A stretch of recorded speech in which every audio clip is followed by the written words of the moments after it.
tonight. Pray for President Donald Trump. A special day of prayer for the president. We talked to the man calling on Christians worldwide to pray for POTUS this Sunday. I think the president wants us to impeach him. The Speaker of the House and the President spar over the I word. It's a dirty, filthy, disgusting word. Plus, new tariffs on Mexico, why they may not be the border crisis fix. The last abortion clinic in Missouri is set to close. We choose to confront the culture of death. After a new law in Louisiana banning abortion. Because it's a metric of the grassroots movement. And a new fundraising tool could be a game changer for the GOP. All that and more tonight on Faith Nation.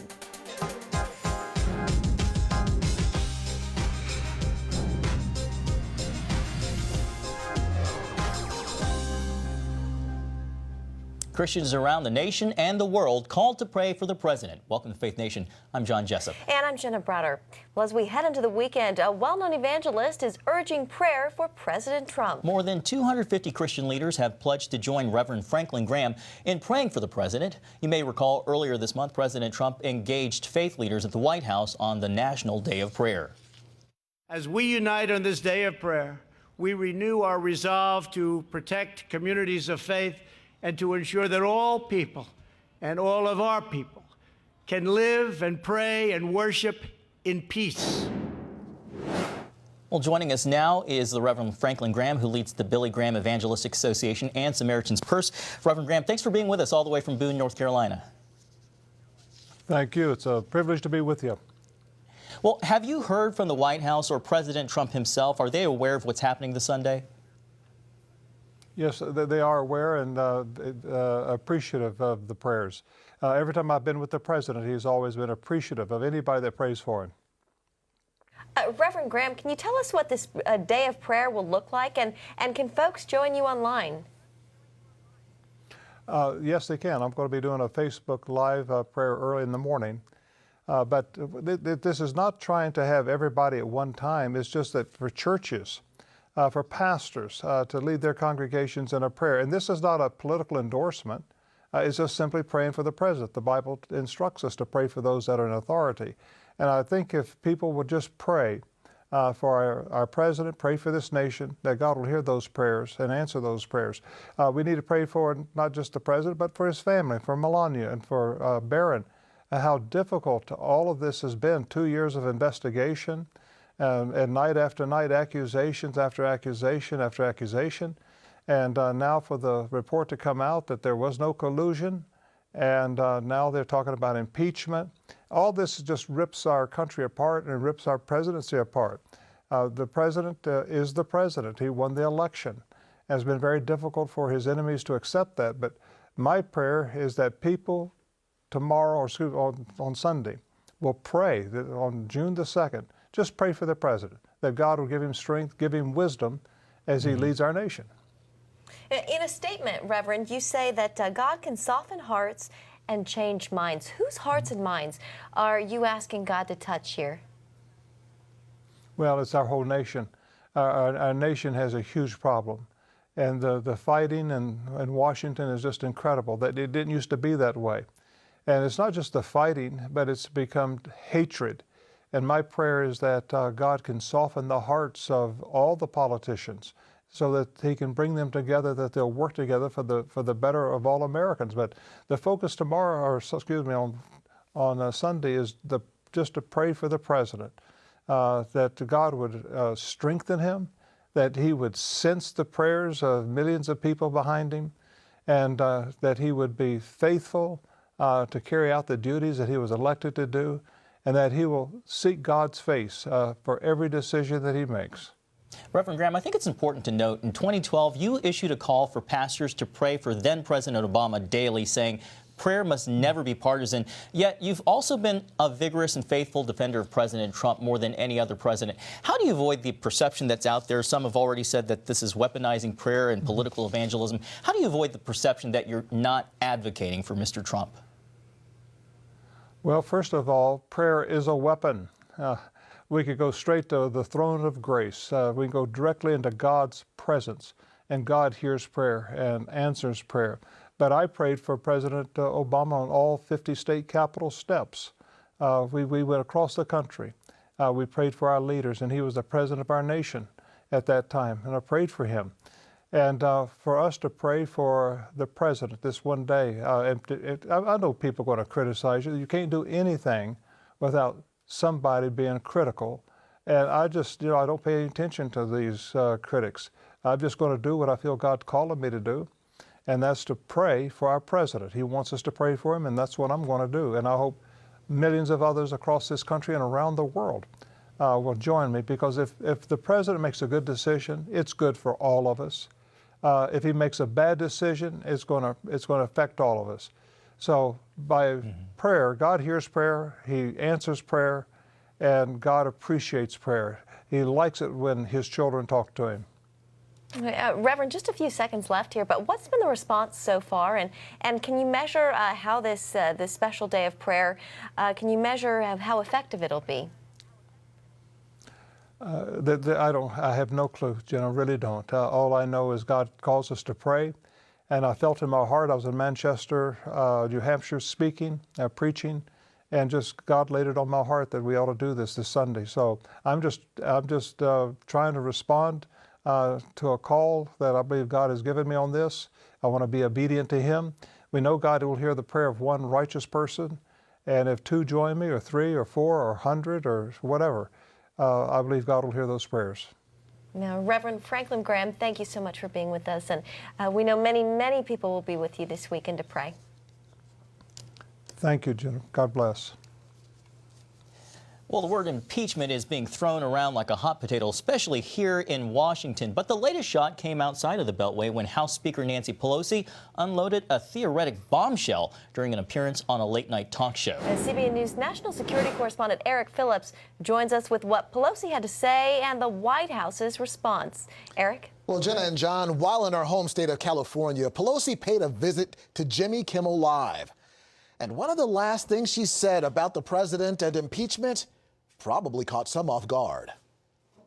I think the president wants us to impeach him. You heard that right. Speaker of the House Nancy Pelosi said she thinks the president wants to be impeached. Here's why. He believes that he would be exonerated by the United States Senate. I see. And there is a school of thought that says if the Senate acquits you, why bring charges against him in the private sector when he's no longer president? White House spokesperson Sarah Sanders responded on Fox News. The president's addressed this. He said, look, nobody wants to be impeached, but particularly when they have no reason to be impeached. Whether impeachment happens is still very much up in the air. Any likely case would focus on the question, did the president try to obstruct special counsel Robert Mueller's investigation into Russian interference in the 2016 election? To that end, Mueller's first and only public statement may have created more questions than answers. If we had confidence that the president clearly did not commit a crime, we would have said so. The Constitution requires a process other than the criminal justice system to formally accuse a sitting president of wrongdoing. Democrats are now clamoring more than ever to impeach the president, something he finds surprising. I never thought that would even be possible to be using that word. To me, it's a dirty word, the word impeach. It's a dirty, filthy, disgusting word. And it had nothing to do with me. Pelosi says impeachment is still very much on the table, but when we go out there with our case, it's got to be ironclad. And in the meantime, myself, I'm done with him in terms of talking about him. The White House says Mueller has ended his investigation and that the Attorney General also cleared the president of any wrongdoing. And so it's time to move on. But that's not likely to happen anytime soon. John. Thanks, Eric. Well, the New York Times is pulling its reporters from cable news shows deemed too partisan. According to a Vanity Fair report, the Times prefers its reporters steer clear of MSNBC's The Rachel Maddow Show and The Last Word with Lawrence O'Donnell, as well as Don Lemon's CNN Tonight. The magazine quoted a Times source saying appearing on those shows affiliates the Times reporter with a bias. The paper says the directive is a reinforcement of the Times Ethical Journalism Handbook. And joining us now are Kurt Mills, Washington editor of Spectator USA, and David Brody, CBN's chief political analyst. Both of you, thank you for being here. Thanks. Kurt, to you first. On the story about the New York Times, what do you think? Is this a trend we're going to start seeing more of? I think we're seeing two things. One, this is a reaction to the relative non-event that was the Mueller report.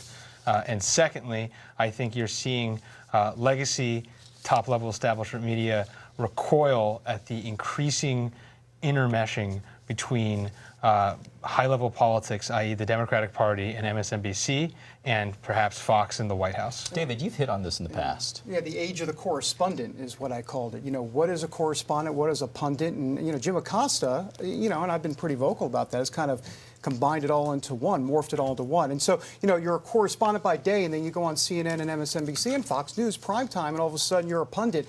Well, you know, maybe you need to stop 9 to 5 and not maybe do the primetime stuff. So there is murky waters for sure. Kurt, on all this talk of impeachment, if you listen to the 24/7 cable networks, it seems like it's almost inevitable. But is the reality maybe somewhat different? I think it's unclear. I think the president knows that there is a scenario where he would be impeached and it would look so ridiculous that he would actually see a surge in his popularity. If you look today, he's at the highest level of his presidency at 48%. If I'm Donald Trump right now, I'm not sure I want to gamble with that. Kurt, is that maybe why he constantly is talking about impeachment? I think he is enjoying it. I'm not sure he would enjoy his age being dragged in front of the House. Right. Yeah, David, your thoughts on that? Yeah, I think it's death by 1,000 paper cuts. I mean, I think that's the strategy that Democrats want now. In other words, let's go to the courts, let's go to the Judiciary Committee, let's go to the Intelligence Committee, let it all kind of percolate out there, and hopefully that will change, they believe, public opinion. Yeah, right. Public opinion's not changing on this. And so eventually Nancy Pelosi will have the decision to make. But it'd be interesting, though. Can you imagine Donald Trump actually being impeached and winning re-election? Be the first president ever in our history to win re-election after being impeached. All right, we're getting ahead of ourselves. Kurt, you have kind of switching gears here. You recently wrote a piece, really interesting, called "The Inevitability of Joe Biden." What do you mean by that? I think Biden has changed the race. I think Biden was almost bullied out of the race for the Democratic side, and now he's emerged. It's the sort of opposite trajectory of Hillary Clinton. Hillary Clinton was the runaway front runner in 2015, 2016, and then actually kind of struggled to beat a little-known socialist named Bernie Sanders. Biden scared no one out of the race, but now has shot up, nearly doubling his poll numbers, and looks to be the absolute prohibitive favorite for the Democratic nomination. David, you agree? And I think there's one of the main reasons for that is that Joe Biden is in the sweet spot of where the Democrat Party overall, I'm talking about in Wisconsin and Pennsylvania and the blue-collar Democrats, the ones that Trump took, that's where Biden kind of sits. And we hear about AOC and all of the folks on the left. That's the media oxygen. But the party itself is still more center-left, not far-left. And I think that's why Biden's poll numbers stay pretty consistent, at least until potentially he opens his mouth later on in the campaign, where it could get dicey. Well, Kurt, David, we're going to have to leave it here until the next time. Thanks so much for being with us. Guys. Thank you. Coming up, the White House plans new tariffs on Mexico. Why experts say those plans might not be the right strategy to fix the border crisis. That story when we come back. I'm calling in regards about my mother, and I'm here, and I just want to thank you because it saved my mother's life yesterday. And I'd like to know the names of the people that came in and saved her so I could call and thank them. And she's doing fine. It's a wonderful thing. Thank you. When you fall and cannot get up, an accident can turn into a tragedy. But with Life Alert, one touch of a button can get you help fast. Life Alert saves a person from a catastrophe every 10 minutes. Life Alert is a lifesaver. If it weren't for Life Alert, I wouldn't be sitting here today. For a free Life Alert brochure, call 1-800-233-0320. Call now, 1-800-233-0320. For a free brochure, call 1-800-233-0320. Are you having problems with the IRS? Liens and levies, garnishments, seizures, penalties? Are you being audited? Our trained professionals at Wallen Associates can help. We've helped thousands of individuals and businesses solve their tax problems and save big money. Having tax issues, it's very scary. I was worried that we would lose our house. When I called Wall & Associates, they were able to meet with me in person, and I never had to talk to the IRS again. It was like this heavy weight was just lifted. Put a wall between you and the IRS. Wall & Associates has over 30 years of experience dealing with the IRS, and they can help you or your business. Well, I opened the letter from the IRS, and man, I was shocked. So that's when I decided to call Wall & Associates. They got my levy released within 48 hours. Call us now for a free consultation. We'll meet with you in person, face-to-face, at an office near you. Please call 800-603-1286. That is 800-603-1286. Well, President Trump is targeting Mexico with tariffs to try to curb illegal immigration. Beginning in June, the Trump administration will impose a 5% tariff on all imports from Mexico. The move is meant to pressure the Mexican government to crack down on Central American migrants passing through Mexico on their way to the U.S. The tariff will gradually increase to 25% until Mexico changes its illegal immigration policy. And critics say it undermines the president's United States-Mexico-Canada agreement, or NAFTA replacement. Well, joining us now is Tori Whiting, a trade economist at the Heritage Foundation. Tori, thanks so much for being with us. Thanks for having me. So what do you think? Do you think these new proposed tariffs will undermine USMCA? Well, I mean, I think it definitely doesn't help. The agreement itself really was kind of on the rocks to get passed before the election anyways. There's really no history in a Congress passing a trade agreement during an election year. So we're already on rocky ground, and we'll see what happens. Just wait and see. Yeah, Tori, do you think that this will actually, these tariffs, do you think they'll actually make Mexico shape up and crack down on immigration? Absolutely not. We've seen over the last year and a half or so with the China negotiations that using tariffs as a negotiating tactic has really not been a successful policy, so I don't expect that to change with Mexico. And even the new president of Mexico came out and said that they're not going to be bullied by the United States. Yeah, so what is the answer here? If not tariffs, how else can President Trump put pressure on countries like Mexico, China? Well, this isn't really about putting pressure on Mexico. This is about putting pressure on Congress to do their job and reform our broken immigration system. And the Heritage Foundation has put out a concrete, expansive proposal on how to do full-scale immigration reform, and it's up to Congress to start doing their job. Tori, what will this look like for the average American consumer? What prices will go up? Will it go up on cars and avocados and things like that? That's a really great question, and you're absolutely correct. Basically, what we will be looking at is somewhere around $200 billion in new taxes on the American people annually if these tariffs go into full effect, which is the 25% by October. That's huge taxes on the American people. And one example that's really important to note here is that a car, for example, when it's going through its production process, crosses the borders up to 6 times before it's finally sold to a consumer. So that means every single crossing will have a tax. Wow. You talked about really the onus being on Congress, but is there anything President Trump can do? How would you advise him, Tori, in these tough situations?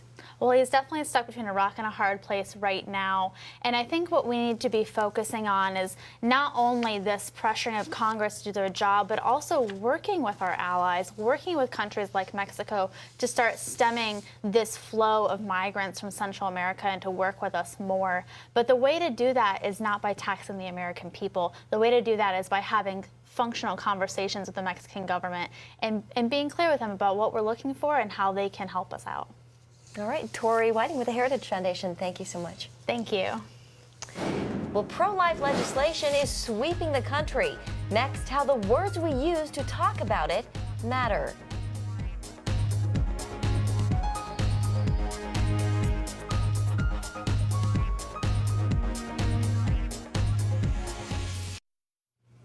Well, welcome back. A last-minute ruling from a judge in Missouri now allowing the state's only abortion clinic to stay open. The Missouri Department of Health said it would not renew the St. Louis clinic's license because of concerns over, quote, failed abortions. The state license allowing the clinic to offer abortions was set to expire at midnight, putting Missouri in the position of becoming the first in the nation without an abortion clinic. Well, Louisiana is joining 4 other states in banning abortion after a heartbeat is detected.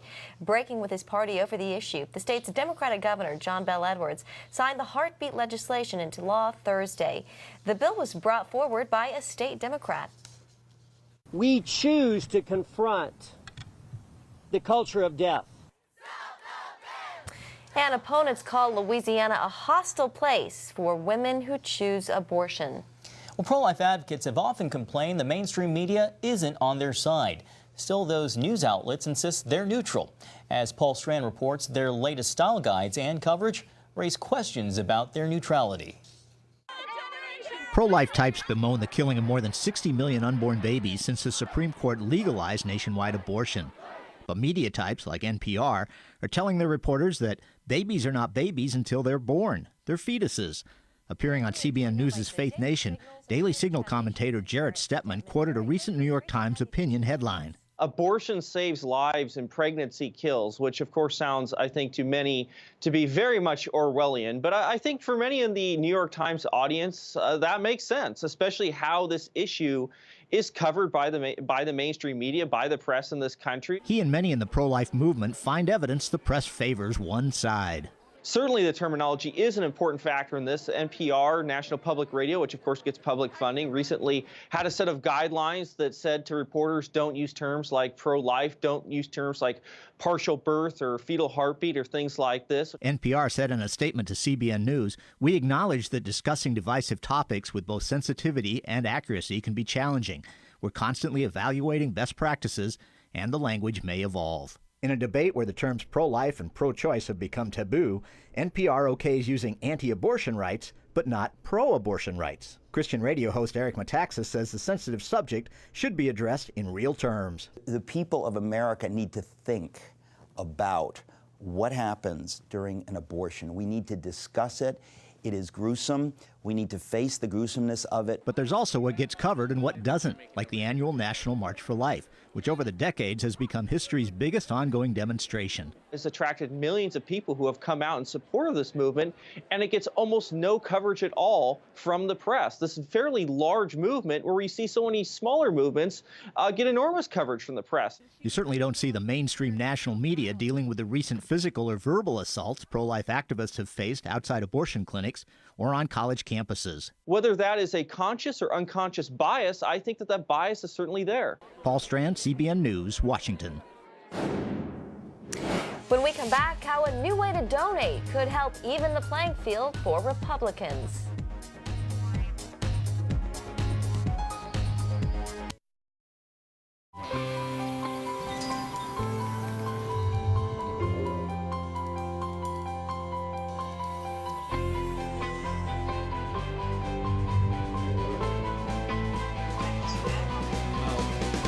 I am Region's first ROTC graduate student.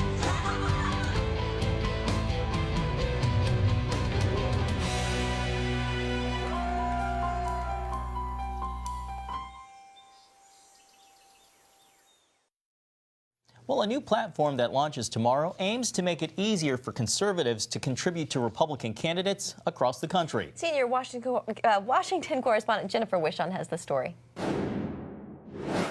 John and Jenny, you're hearing about this first on Faith Nation.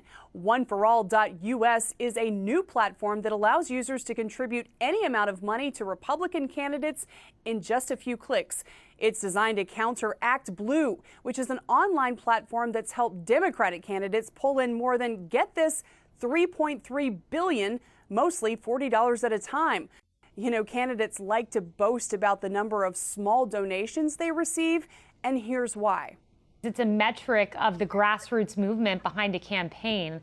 A campaign with a lot of small donations indicates that there's support among everyday Americans across the country. And John and Jenna, this will also make it easier for Republicans to contribute to congressional candidates in different states who are supporting issues they care about, a strategy Democrats have employed with great success.